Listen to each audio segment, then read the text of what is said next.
Where's Erica? I'm right here. She's right here. Because we're going to swear in right now.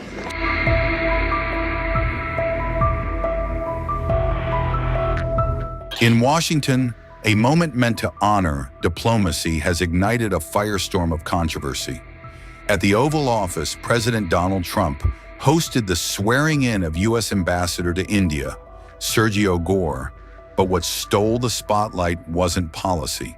It was a kiss. Charlie loved you. It's hard not to get emotional because I know that he would have been the first phone call when he found out that you were going to be taking this position. And the way that I was able to witness the two of you work together for years and to champion and support the president was absolutely humbling to witness. And I am so proud of you.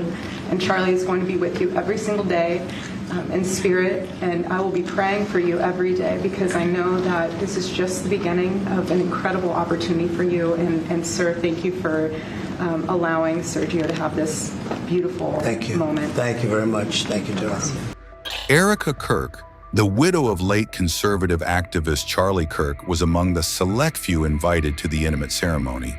And as cameras rolled, President Trump appeared to summon Erica for a kiss on the cheek, a gesture that quickly went viral, sparking a storm of reactions across social media.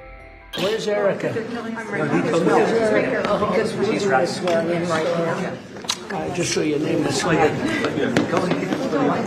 Some called it inappropriate.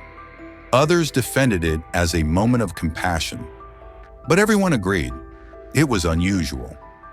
This wasn't the first time Erica Kirk found herself in the headlines. Just weeks earlier, she drew attention after sharing a warm, lingering hug with Vice President J.D. Vance during a public event. Critics accused her of overstepping boundaries, while supporters argued it was a moment of shared grief and solidarity. Erica's husband, Charlie Kirk, was tragically shot and killed in September at a Utah University event. Since then, she's remained a visible, if polarizing, figure within Trump's inner conservative circle. So many of his friends that are here and family as well that know how hard he works, 24 hours, 7 days a week. And that's what it takes to work in this administration because of how much you're pushing our country forward around the world and here at home. And we know Sergio will do a great job. So congratulations, Sergio. You're going to do a phenomenal job. Thank you. Thank you. Observers say her continued presence at high-level White House events, despite having no formal government role, reflects the lingering influence of her late husband's legacy within Trump world. Others see it differently, as a sign of her growing closeness to the new MAGA power structure under Trump and Vance. Well, he was also very good friends with a guy named Charlie. We just knew him as Charlie, and his wife, who we love so much, is here with us. And maybe, you know how close they were together. Maybe, Erica, you could say a couple of words, please. Honor to, sir. Charlie loved you. It's hard not to get emotional because I know that he would have been the first phone call when he found out that you were going to be taking this position. And the way that I was able to witness the two of you work together for years and to champion and support the president was absolutely humbling to witness. And I am so proud of you. And Charlie is going to be with you every single day in spirit. And I will be praying for you every day because I know that this is just the beginning of an incredible opportunity for you. And sir, thank you for allowing Sergio to have this beautiful moment. Thank you very much. Thank you, John. And that man's watching over us right now, right? Okay. Any questions? You mentioned senators that are here, Mr. President. Do you personally approve of the deal that's happening right now on Capitol Hill to end the government shutdown? Well, it depends what deal we're talking about. But if it's a deal I heard about, that's certainly, you know, they want to change the deal a little bit. But I would say so. I think based on everything I'm hearing, they haven't changed anything. And we have support from enough Democrats.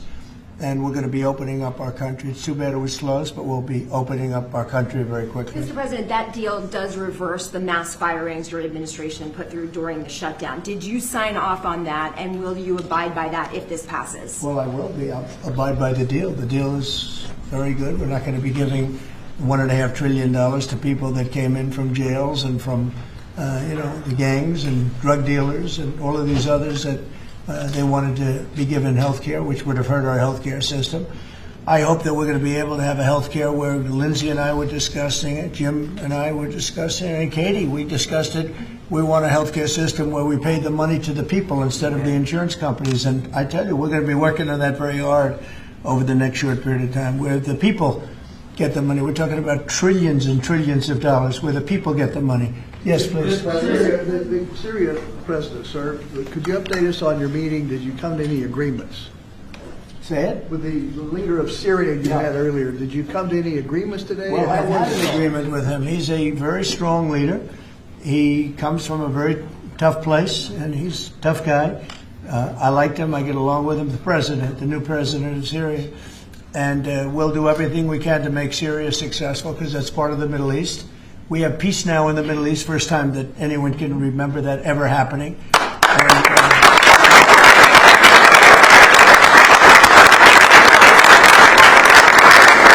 As you know, Syria is a very big part of the Middle East, very important part. If you look back at Syria, for years they had the doctors, the lawyers, they had so many of the great intellects. It's an amazing place with great people, and we want to see Syria be successful along with the rest of the Middle East. So I have confidence that he'll be able to do the job, absolutely. How close are you to a deal on a trade deal with India? Are you Right. willing to consider lowering the current tariff rate? Well, right now the tariffs are very high on India because of the Russian oil, and they've stopped doing the Russian oil. It's been reduced very substantially. Yeah, we're going to be bringing the tariffs down. What kind of level are we talking about here? I mean, How at close some are point, you? no, at some point we're going to be bringing them down. Without tariffs, this country would be in such trouble, as they were for many years. That's why we owe $38 trillion. And one of the things we're going to do, we're going to issue a dividend to our middle income people and lower income people of about $2,000. And we're going to use the remaining tariffs to lower our debt. We're going to be lowering our debt, which is a national security thing. So we're doing a lot of good work. And the numbers were reported so incorrectly. The real numbers are trillions of dollars have been taken in or gotten in terms of investment from the tariffs. And so if that were ever reversed, it would be a disaster. Frankly, it would be a national security problem for our country. And nobody thinks it's going to be reversed. I think we had a very good court case. As you know, it's before the Supreme Court right now. But if that were ever reversed, people are saying, oh, it's $1 billion. Some people said, oh, it's $2 billion. Well, that obviously we can handle very easily. But this is trillions of dollars we're talking about in terms of the tariff income and all the investment income that's come into our country. We have more than, I would say right now, more than $18 trillion. The biggest number ever is a tiny fraction of that for any country. China, the United States, the biggest number ever. If you look at the past administration, Biden, he did less than $1 trillion in 4 years. We're over $18 trillion. By the time my first year ends, we're going to have over $20 trillion of investment coming into the United States. It's unheard of. We have AI factories. We're leading China by a lot. We have cars and car plants coming in by more than we've ever had built before. All of that would go away if we lose the tariff case. So all of it would go away. So they're not giving the right numbers. It would be an economic disaster. It would be a national security disaster if we lost the case in the Supreme Court.